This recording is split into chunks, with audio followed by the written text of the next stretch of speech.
പോച്ചേ പോച്ചേ അയ്യോ പോച്ചേ.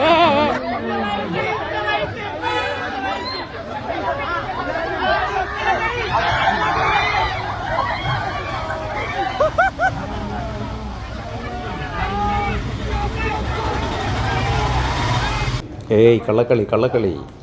ഉറിയടി മത്സരം നടത്തുമ്പോൾ പങ്കെടുക്കുന്ന ആളുടെ കണ്ണ് കാണുന്നില്ല എന്ന് ഉറപ്പ് വരുത്തണം. കൃത്യമായി കെട്ടണം. ഇതവർക്ക് കാണുന്നുണ്ട്. അതുകൊണ്ടാണല്ലോ നേരെ കോണിയുടെ ചോട്ടിൽ പോയിട്ട് അയാളുടെ മൂട്ടിനിട്ട് അടിക്കുന്നത്. വഴി തിരിച്ച് വിട്ടിട്ടൊന്നും രക്ഷയില്ല. ഉറി നിൽക്കുന്ന ഭാഗത്തേക്കേ പോകുന്നില്ല. നേരെ വെച്ച് പിടിക്കണം. എന്തെങ്കിലും പൂർവ്വവൈരാഗ്യം ഉണ്ടാവും. ഇങ്ങനെയാവുമ്പോൾ അതങ്ങ് തീർക്കാമല്ലോ.